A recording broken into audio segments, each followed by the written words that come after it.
Muito bom, muito bom. Agradeço muito o convite. Pessoal, muito boa tarde a todo mundo. Que alegria abrir aqui esse nossa transmissão ao vivo para conversar com vocês que nos acompanham. A gente tem feito isso e tem sido muito bom, pelo menos para mim, né? Tem sido muito proveitoso, tenho aprendido muito, tanto com os convidados que trago, quanto com os comentários que vocês fazem, que vocês mandam, a participação que vocês dão aí ao a esse nosso convite, né? Essa nossa conversa que a gente faz ao vivo em tempo real com você.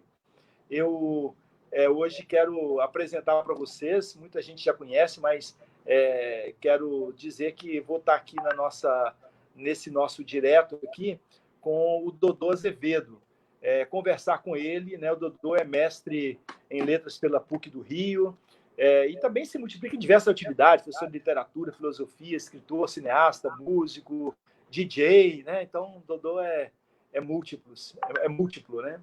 E é curador do blog Quadro Negro, que a Folha de São Paulo lançou no final do ano passado. Na verdade, eu cheguei ao Dodô por causa da epidemia desse novo coronavírus, né? Todos nós estamos aí no isolamento, todos nós estamos, de certa forma, mais distanciados, esse distanciamento social. E em casa, nesse isolamento, eu acabei pensando, né, como é que a gente lê, como é que a gente trabalha, como é que a gente assiste filme e como é que a gente faz tudo isso, tendo o lúdico, mas tendo também informação para a nossa vida, para a gente encarar isso e encarar os desafios que são de hoje e que serão do pós-coronavírus. Até que eu encontrei um artigo do Dodô sobre o filme O Poço, né? O Poço, que é um filme espanhol, e, portanto, esse filme do Dodô, eu falei assim, vou ver, depois que li, entusiasmei, depois que li o artigo dele, fui ver o filme, e eu, inclusive, ontem, convidando as pessoas, o Dodô, para participar desse nosso direto agora, convidei quem não assistiu o filme, assista. E muita gente me retornou dizendo assim, eu já assisti o filme e quero muito participar dessa live, quero ouvir, quero participar. Então, acho que tem muita gente aí esperando com ansiedade esse nosso encontro. É um filme de forte simbolismo. Nós sabemos que o Brasil ele é mergulhado na realidade do capitalismo internacional com uma forte desigualdade, né? Eu costumo, Dodô, exemplificar para os meus amigos, para as pessoas com quem converso, nos lugares onde vou partilhar vida, partilhar histórias, eu faço o desenho de uma pizza e digo assim, olha, vamos arrumar 100 pessoas para comer essa pizza. Aí chega uma pessoa e come, a gente divide a pizza em 100 pedaços. E aí chega uma pessoa e come 90 pedaços e deixa 10 pedaços para 99. Eu faço um pouco assim para pedagogicamente as pessoas entenderem onde é que está esse nível de desigualdade que a gente vive. E aí o Dodô vem ajudar a gente a entender, a partir desse poço, como é que está estruturada a nossa sociedade. E mais do que isso, né, como é que nós juntos podemos encontrar ferramentas para travar esse combate, né, esse bom combate. Dodô, muito obrigado, viu, meu amigo, por você aceitar o nosso convite. Cumprimente aí o nosso povo, diga para nós aí, se apresente. Obrigado a você, Raymond. Prazer, muito obrigado pelo convite. Oi, pessoal. Estamos aqui nos nossos bunkers de guerra e travando também uma guerra de narrativas, uma guerra de processos de pensamento. E o Poço, o artigo que eu escrevi na Folha de São Paulo, a que o Raymond se refere, o título dele chama-se A Direita no Fundo do Poço. Porque quando eu dou aula eu dou aula de filosofia para segundo grau, então isso significa estar em contato com a novíssima geração que vem sendo educada muito mais pela internet, por vídeos de YouTube, do que por livros. E então eu tenho visto na minha frente uma nova geração tomar para si valores de direita, garotada de 16, 17 anos, que vai se transformar em MBL anos depois, que simplesmente por ver live de gente degenerada, desqualificada, como Olavo de Carvalho, desqualificada que eu digo academicamente, eu sou filósofo, eu estudei para isso, ele não. Sendo educado, sem o controle dos pais, porque eles entram aí na internet e ficam vendo tudo quanto é besteira, aprendendo desde como ser terrorista de direita, até todos os casos de terrorismo de direita que tivemos na Europa e aqui no Brasil também, nos últimos 10 anos, foram de garotos que ficavam na frente da internet ouvindo essas teorias conspiratórias, terra plana, etc. Então, eu tinha uma dificuldade em sala de aula muito grande em explicar qual seria a diferença entre direita e esquerda. E com esse filme, como esse filme ele é muito simples, eu acho que a maior qualidade desse filme é ser simples e sua metáfora. Então, assim que eu vi esse filme, eu falei, pronto, eu consegui ele tem violência, que é o que a garotada gosta, ele tem todos os elementos para manter a garotada presa. Falei, pronto, arrumei uma arma para ensinar para a garotada o que é ser de direita, o que é ser de esquerda, o que é ser conservador e o que é ser de esquerda. E aí veio a palavra nós e eu. Então, basicamente, ser de direita e de esquerda, o que é voltar atrás e lembrarmos o que é a diferença de esquerda e direita, por mais psicodélico que isso seja em 2020 para nós aqui, tem que explicar para alguém isso, que a Terra não é plana, etc. Óbvio, né? Óbvio. Por mais que seja psicodélico explicar o óbvio, coloca-se aqui que direita até para a esquerda passa também por uma crise de identidade, né? Quem nós somos, né? As polifonias de esquerdas, tem várias esquerdas, né? Então, mas há uma coisa que eu acho importante dizer, que é inerente a toda e qualquer esquerda, da moderada à radical. A preocupação com o outro, com nós. A preocupação com nós. O que define uma pessoa de esquerda, a pessoa nem sabe às vezes que é de esquerda, mas é de esquerda porque ela preocupa-se com nós. Como ela vai reagir a certa atitude, a certa informação. Se ela pensa nela, então ela é de direita. Se ela pensa em nós, se a primeira reação dela é falar, caramba, surto de coronavírus, o que será das favelas brasileiras? Então essa pessoa é de esquerda. Agora, se a pessoa tem a informação, caramba, surto de coronavírus, o que será de mim se eu entrar em quarentena? Essa pessoa é de direita. A pessoa está pensando só nela. E a gente tem no filme o primeiro personagem que aparece é um senhor que faz companhia ao nosso personagem guia, que é o Gorong. Ele é um típico senhor de classe média, um senhor conservador de classe média, inclusive num contexto espanhol. Ele é aquele típico... a maioria dos taxistas que sentam com você e começam a dizer a falar teorias conspiratórias e dar show de misoginia, de xenofobia, ele é aquele cara, tanto que ele diz que ele está ali porque ele matou, sem querer, um imigrante lá na Espanha.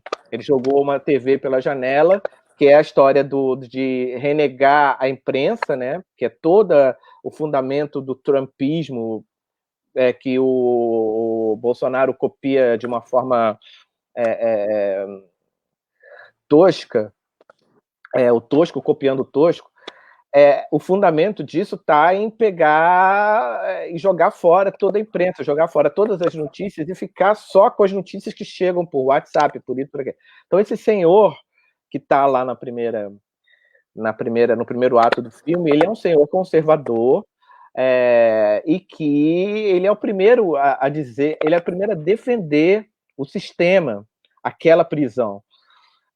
Então, o que é muito comum, a gente vê aqui muito aposentado defendendo a reforma da Previdência, entendeu? Defendendo o próprio algoz. Então, a primeira informação didática que a gente tem ali, no primeiro ato, é conhecer essa classe média que, mesmo apanhando da própria direita, continua defendendo a própria direita com os valores da própria direita. Esse é o primeiro personagem. Ele já está descrente com o...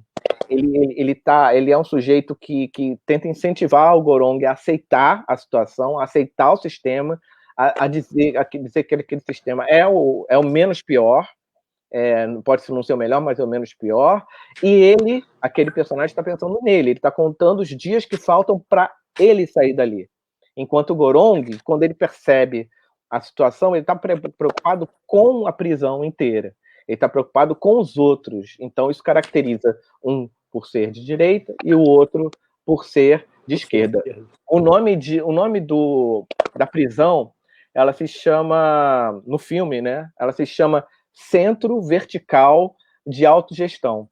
E se isso não é um excelente sinônimo para o capitalismo, eu não sei o que seja. O capitalismo nada mais é do que um centro vertical de autogestão.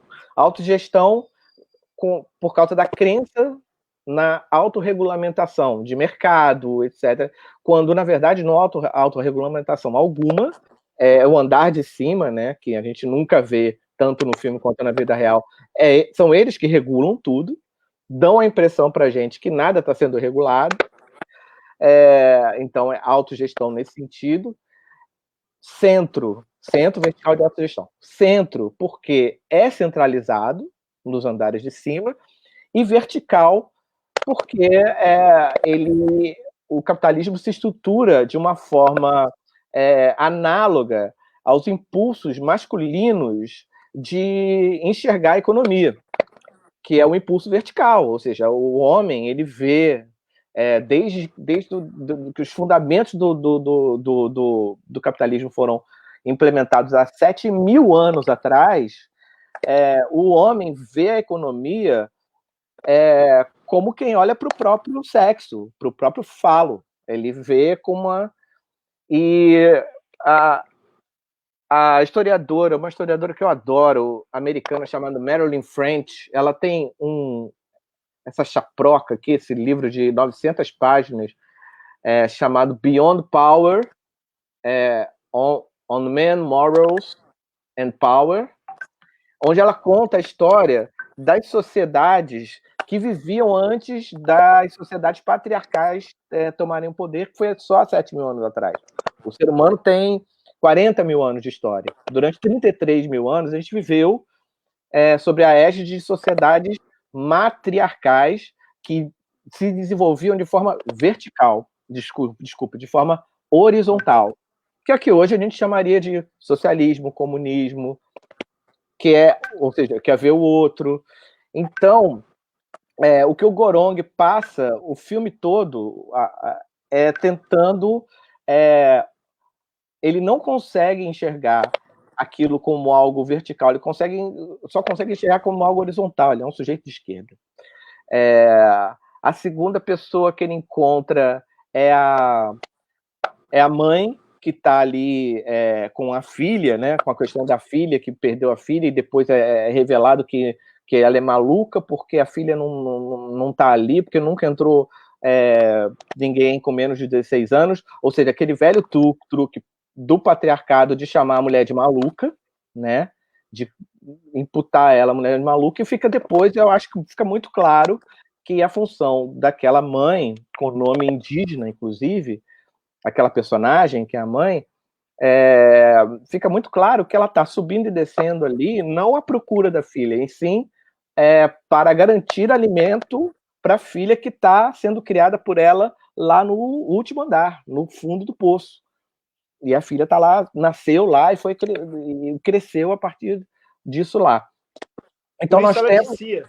Por isso ela dizia. Por isso ela dizia, exatamente. Então a gente tem uma questão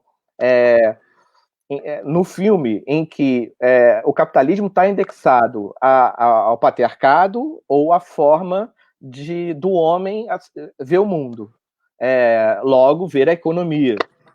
Então, nós temos duas mulheres no filme. Nós temos essa que está protegendo a filha e fazendo de tudo para proteger a filha, como uma leoa, né? Ela não hesita em matar, não hesita em se defender. E temos a funcionária pública que já foi do alto escalão e resolveu entrar para dentro da prisão porque entendeu que o sistema ali não era um sistema justo.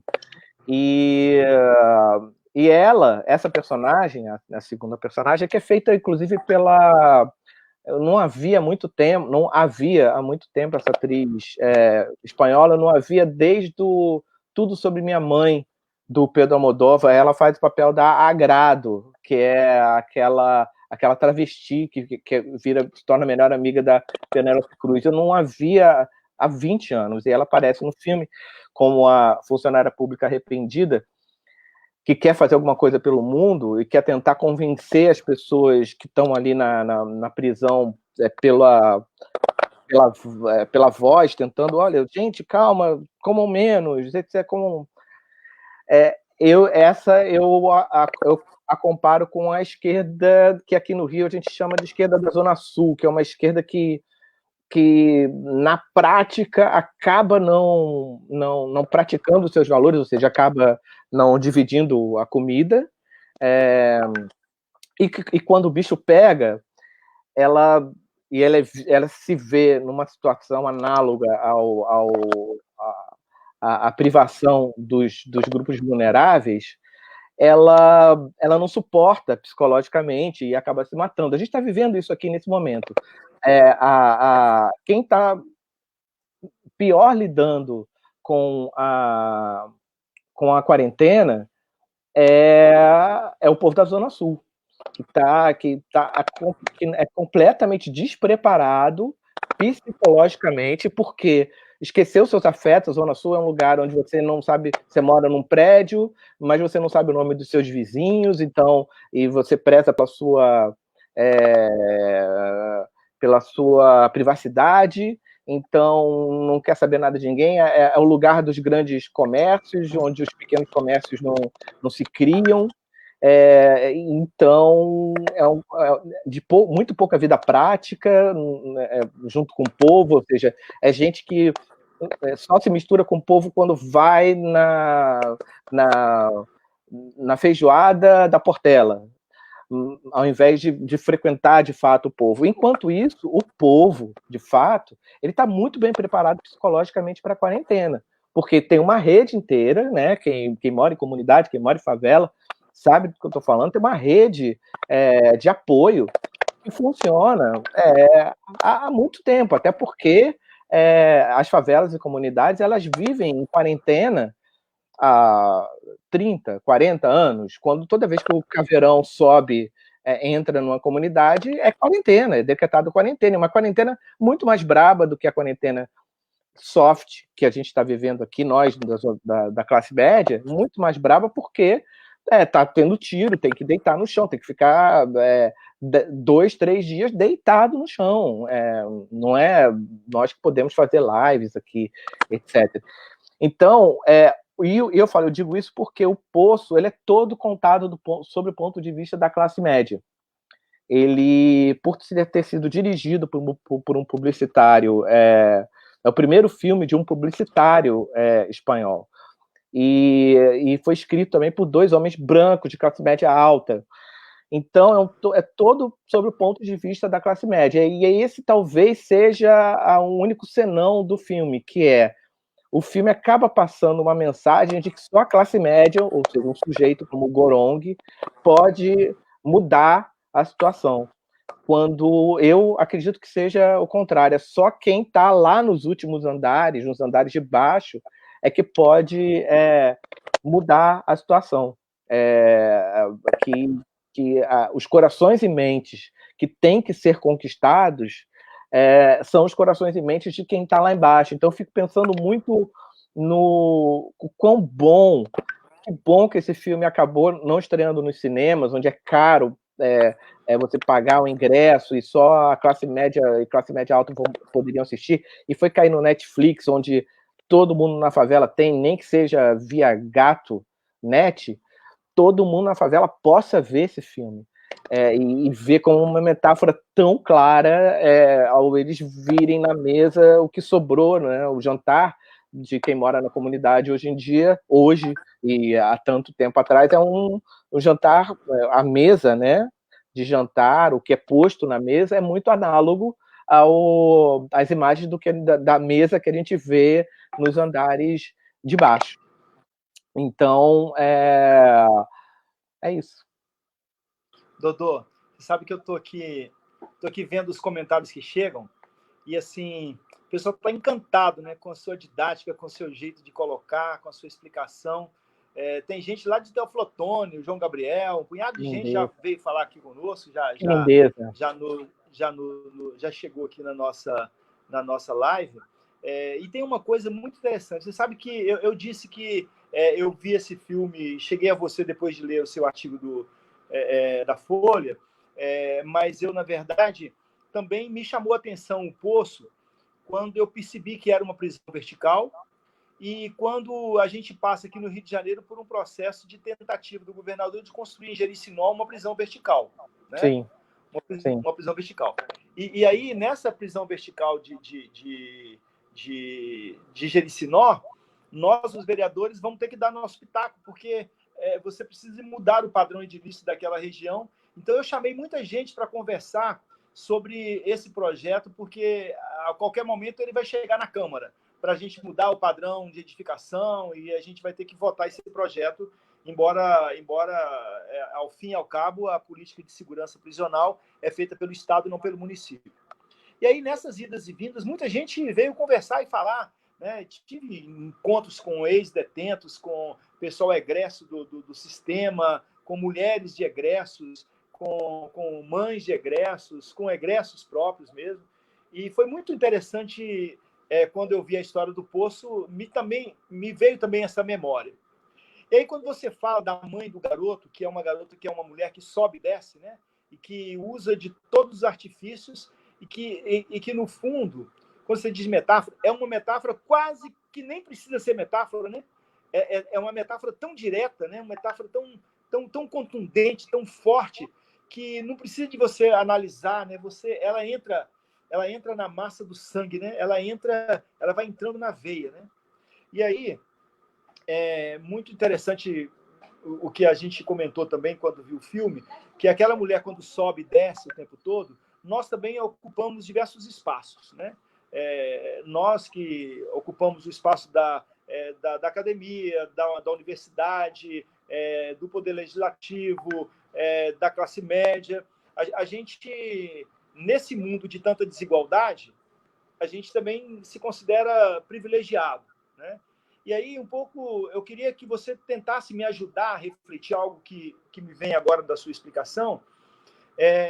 Como é que essa mulher, que ela, na verdade, ela frequenta até o andar de cima, né? Ela frequenta onde a colocam, mas ela nunca fica onde ela está colocada, porque ela tem, na verdade, um compromisso com a sua raiz. Ela tem um compromisso com o seu chão. Ela tem um compromisso com o andar de baixo. Ela tem um compromisso lá onde está a sua filha.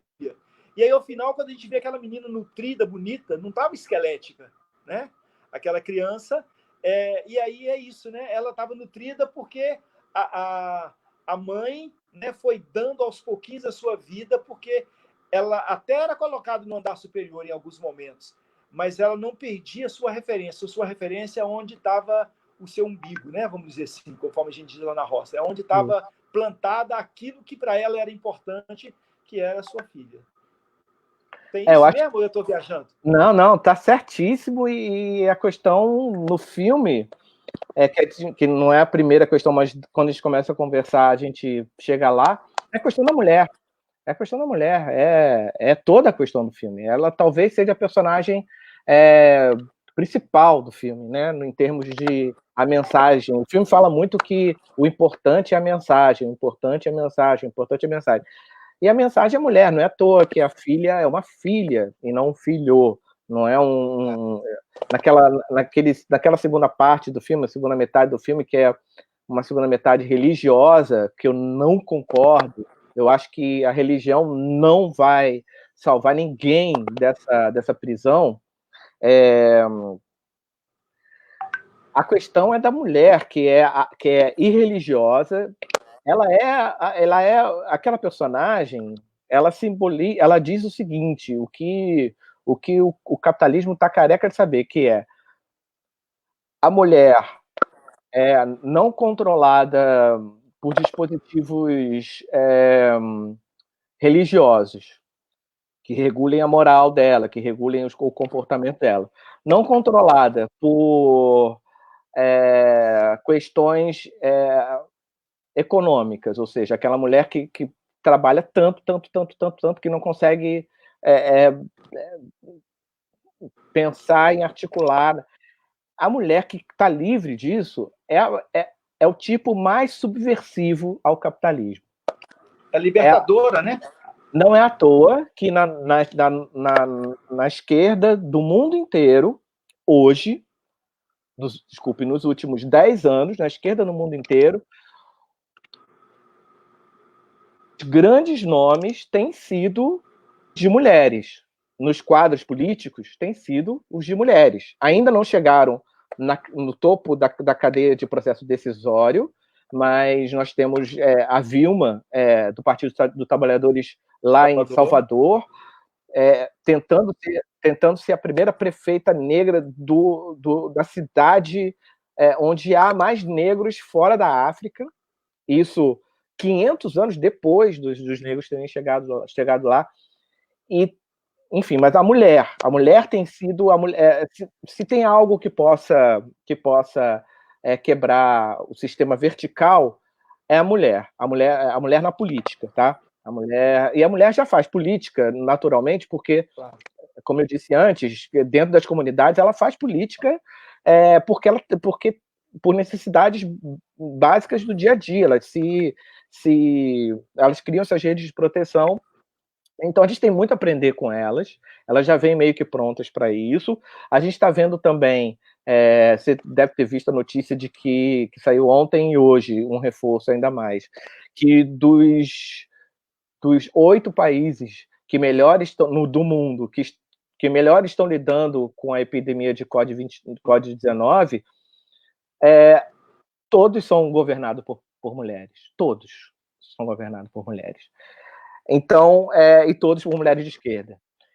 Então, fica muito claro dentro do filme que, no final das contas, o nosso herói, o Gorong, ele não é tão subversivo assim. Subversiva mesmo, de verdade, é a mulher.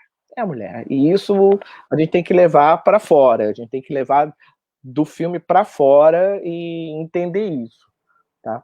Eu acho que você, quando introduziu a sua fala, você dizia, né, do tempo que nós, seres humanos, os homens e mulheres, existimos sobre esse planeta e do tempo enorme, né, em que foi o matriarcado e a horizontalidade que, de fato, gestou a sociedade.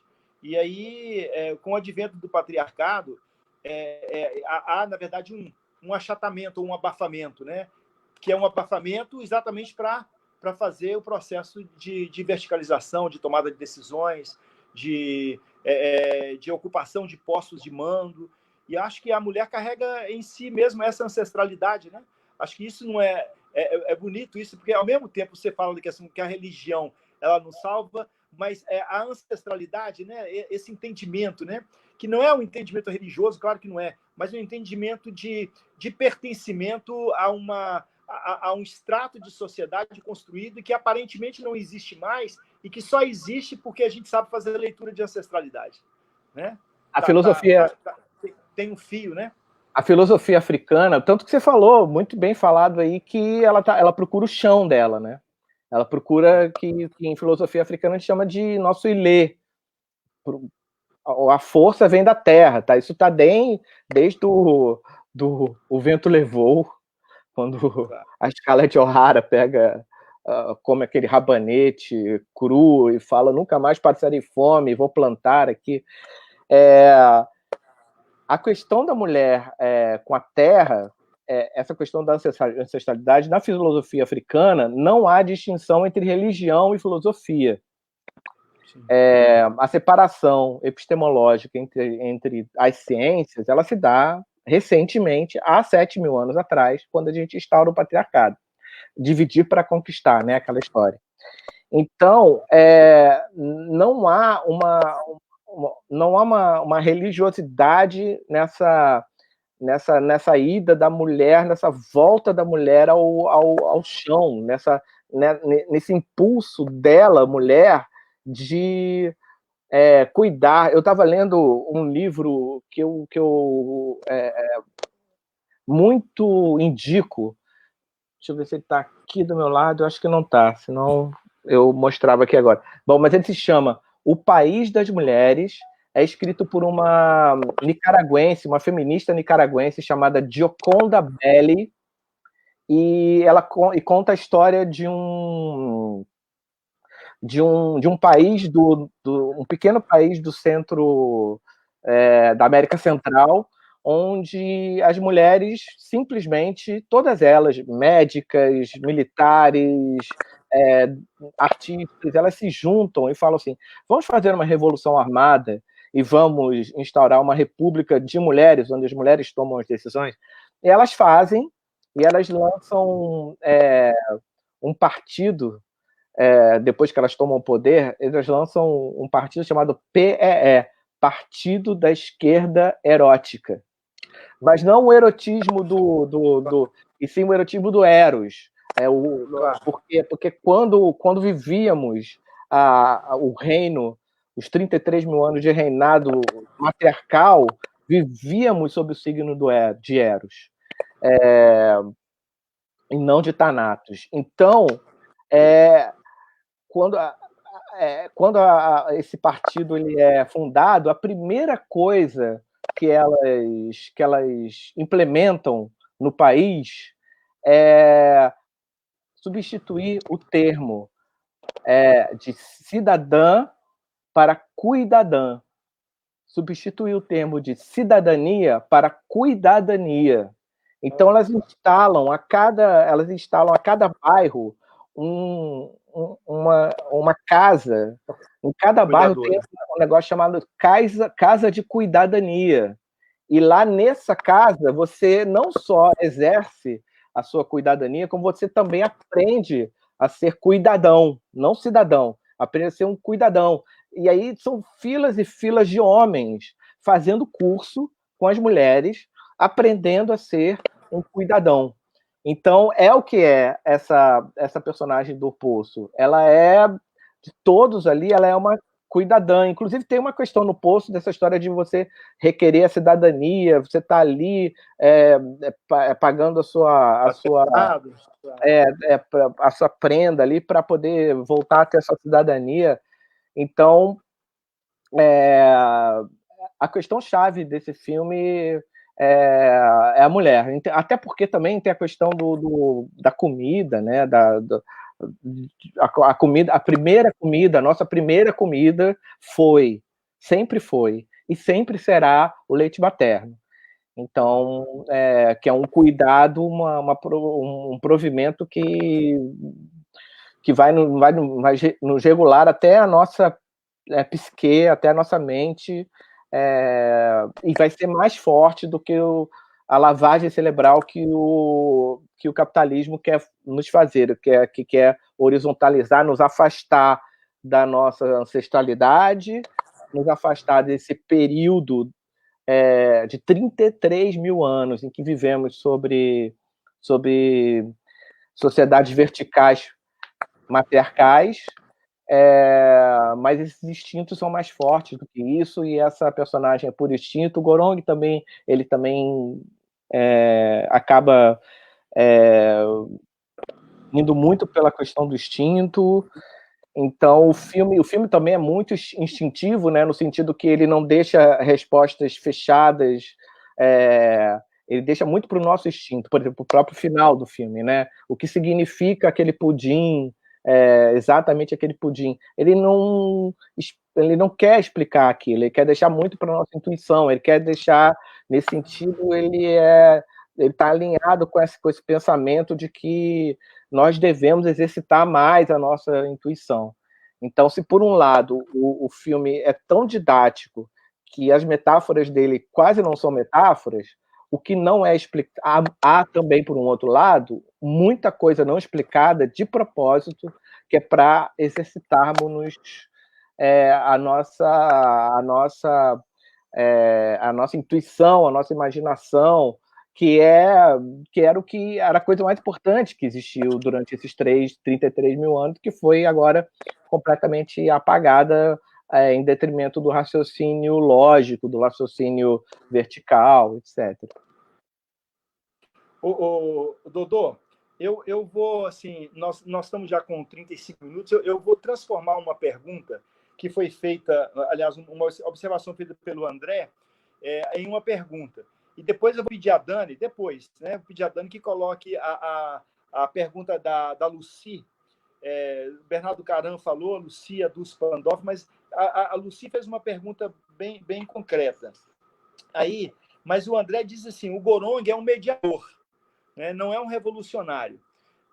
Nessa nossa sociedade, para fazermos esse processo de retomada, né, dessa cuidadania, a importância do mediador, ela ainda permanece? É importante o mediador?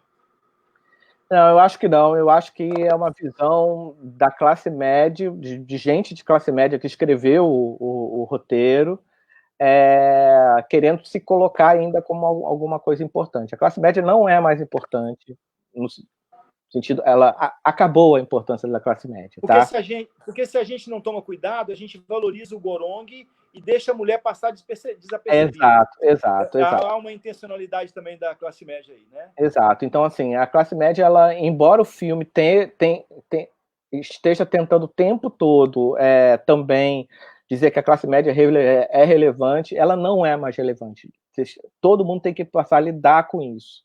Basta fazer um mapeamento, principalmente na esquerda, mas até na direita também, mapeamento dos novos líderes de esquerda no Brasil, e vocês vão ver que acabou o tempo da classe média. Acabou o tempo da classe média. Hoje em dia, o militante de esquerda do alemão, ele nunca ouviu Chico Buarque e ele escuta intermitentemente Djonga, Baco Exu do Blues e Ludmilla.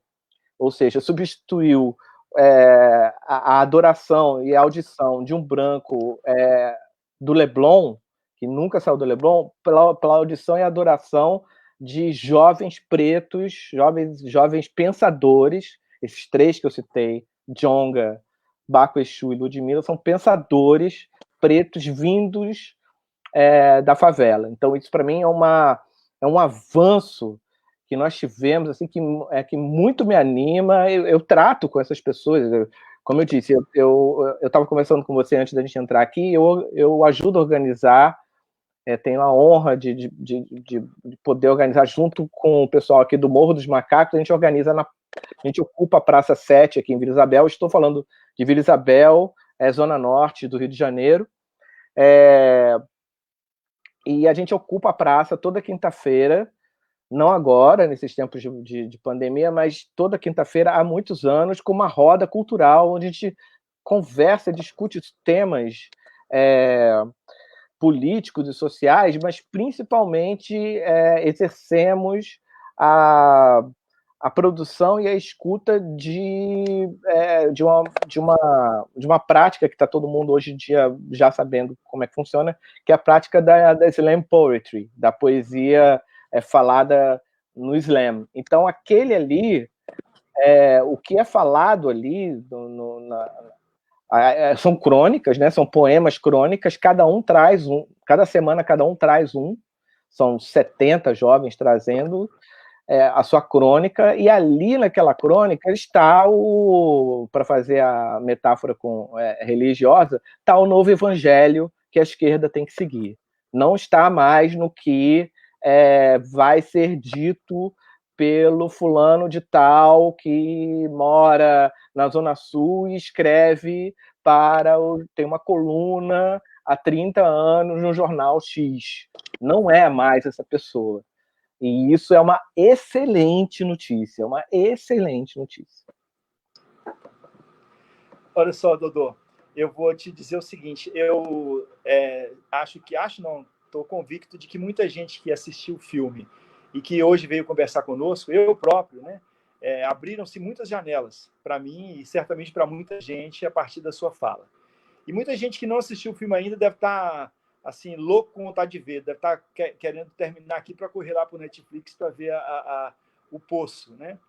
E eu, particularmente, também estou com uma outra vontade, que quando acabar a pandemia, quero sentar contigo para a gente conversar, porque eu acho que tem muita coisa em comum aí que quero bater papo contigo, porque tem muita concordância com esse jeito de avaliar a nossa sociedade e com esse desejo profundo de transformá-la, né? É o que a gente, de fato, que a gente quer muito, né? A gente tem que continuar, né? E tem que tocar adiante. Então, quero, quando passar esse período, visitar você aí na sua instituição, ou então também lá na Praça 7, ali no Vila Isabel, Grajaú, ali é a Vila Isabel, né? Vila Isabel, final da 28 de setembro. Eu também sou morador aqui da região, da Zona Norte, né? E a gente vai se encontrar. Mas eu tinha pedido a frase da Lucy para a gente terminar. Pode ser, Dani? Você tem ela aí fácil ou não? Estou pedindo a Dani, que está nos acompanhando, a Dani que está nos organizando. Enquanto a Dani coloca lá, quero lembrar aqui as pessoas que nos ajudaram, que participaram conosco hoje. O Jefferson, a Letícia, a Andréia, a Eliana, o João Gabriel, o Walter, o Júlio Trindade, o Samão, o Alexandre Souto, a Rosa Maria, a Caroline, a Vanessa de Campo Grande, o Enio, a Graça Lago, a Cláudia Lousada, a Daiane, a Marisa, a Joyce, a Dulce Pandolfi, a Vânia, o André, a Regina, o Bernardo Caran, o Zé Manuel, a Cizinha. Então, tá aí a pergunta da Cizinha. Me pergunto se a crise atual gerará mudanças reais ou se será esquecida rapidamente depois que passar a crise. Esse é um dos flagelos da classe média. A classe média esquece. A classe média só, de direita e de esquerda, ela só se mobiliza usando a expressão, quando a água chega na canela. Então, o que vai acontecer? Por exemplo, estamos agora na crise do coronavírus. No momento em que nós, da classe média, eu me coloco, tá? Na classe média. Isso aqui se chama autocrítica. O pessoal fala muito que que a esquerda não faz autocrítica, e é o contrário. A esquerda só faz. Inclusive, ser de esquerda significa ser um sujeito que faz autocrítica. É outro bom modo de explicar para uma criança. Para explicar para uma criança de 6 anos o que é uma criança de direita e o que é uma criança de esquerda. Uma criança de direita, é uma pessoa que não quer fazer autocrítica nenhuma, só crítica. Ou seja, é uma pessoa que quer conservar. Por isso que é muito chamada de conservador. E a pessoa de esquerda é a pessoa que está fazendo autocrítica o tempo todo. Mas, voltando concluindo a resposta, eu, por conta do trabalho lá com a Folha de São Paulo, que é levar articulistas negros para escrever na Folha de São Paulo, eu tenho entrado em contato com muitos jornalistas e pensadores africanos. A África, né, a gente não pode chamar a África de a África, porque são mais de 80 países, 1.200 etnias, então não pode ser generalizado. E está todo mundo preocupado com a chegada da pandemia na África. E o que é uma maluquice, porque não existe chegar uma pandemia na África. A África é muito grande. Então, o que eu estou fazendo, estou conversando muito com eles a respeito das expectativas de cada um, no Egito, no Mali, em Luanda, o que está acontecendo. E eles têm certeza absoluta que se o coronavírus chegar bem na África, mal na África, e no resto do mundo tiver tudo bem, o Papa tiver voltado a rezar as suas missas com plateia, a crise vai ser esquecida, inclusive por nós. Agora estou me colocando, não estou te colocando nisso, mas inclusive por nós da classe média, nós esqueceremos. Isso é a classe média. A Marilena Chauí falou tanto já anos atrás sobre isso. E é por isso. Agora, o pobre, ou seja, a classe vulnerável, ela não esquece. Ela não esquece. Então, é por isso que o único futuro possível para a esquerda não está na classe média, está entre os que não esquecem, que são as classes baixas. Dodô, vamos concluindo por aqui. Agradecer muito a você, viu? Agradecer muito, muito, muito. O pessoal aqui da assessoria do mandato fez um roteiro. Esse roteiro parece até que a gente leu para você, porque você tocou praticamente todos os pontos que a gente queria colocar, né? Tem muitas outras coisas a fazer. A gente sabe aí que o processo de isolamento é um processo muito necessário. Sabemos a irresponsabilidade da governança central do país, né, do governante maior do país, que, na verdade, parece que brinca com tudo isso, mas é importante a gente se resguardar nesse momento. Você está aí resguardado, também estou aqui. Lembrando também, né, para a gente também não convidar todo mundo que não assistiu o Poço para assistir, porque, de fato, é uma metáfora, quase sem ser metáfora, porque é uma linguagem muito direta e a gente tem muita coisa a perceber ali, e a nossa luta não pode ser outra, porque somos homens e mulheres de esquerda, de querer transformar a nossa realidade, diminuir a desigualdade, para que as pessoas possam ter vida com dignidade. Então, quero agradecer muito a você, viu, Dodô? Um grande abraço. Fica aí sua palavra final para o nosso povo.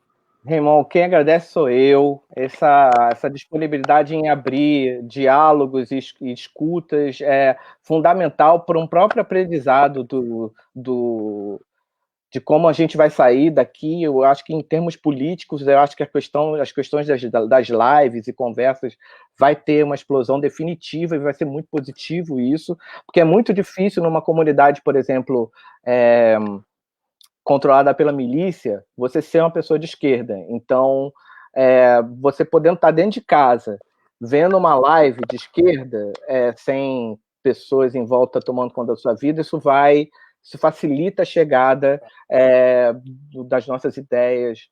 E queria terminar fazendo um convite a ti e a quem estiver nos escutando aí, para participar de um projeto que eu criei, que não tem fim lucrativo, nada disso, que é para nós privilegiados, que é o seguinte: como eu sou cineasta, crítico de cinema, eu separei 80 filmes que tenham da história do cinema, que tenham a ver com esse momento que a gente está passando. Então, eu criei um canal no YouTube, e nesse canal, o nome do projeto chama Um Filme por Dia de Quarentena.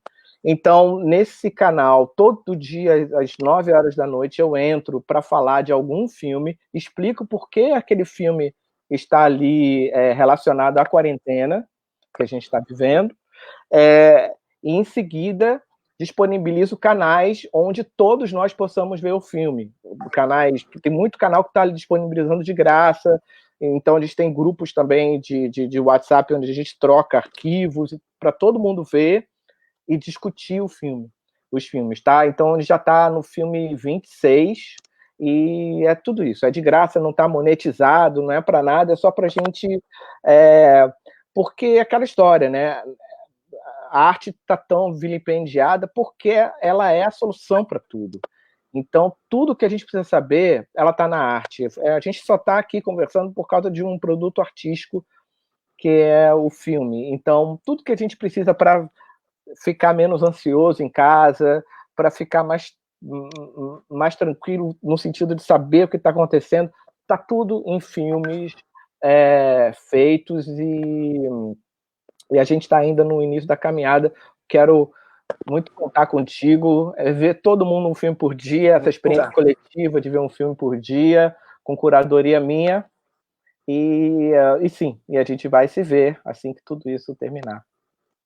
Teve uma pessoa, quando você falava aí, que pediu um spoiler. Diz para nós, pelo menos diz uma dica para nós. Pediu, adianta 5 dicas para a gente. Está pedindo muito, né, Graça Lago?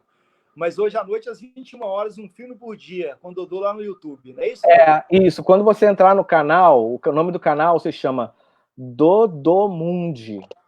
Dodomundi, com I no final. Sem acento no Dodô, Dodomundi. Tudo junto. Mundo Dodô, né? Só que com I no final. Quando você chegar lá no canal, você vai ver todos os filmes que a gente já conversou sobre, todos os filmes que já foram disponibilizados, vai me ouvir falando 20 minutos sobre cada filme, inclusive sobre o Poço também. Então, ou seja, ninguém perdeu nada. Quem entrar agora no canal, tá tudo lá. Todos os filmes anteriores e todos os filmes que virão. Tudo certo. Tá bacana, Dodô. Muito obrigado. Gente, muito obrigado a todo mundo. Obrigado, à equipe gente. que nos ajudou a organizar. Um grande abraço a todos e todas. Obrigado, Dani. Bem. Obrigado, Dani. Obrigado, Graça Lago.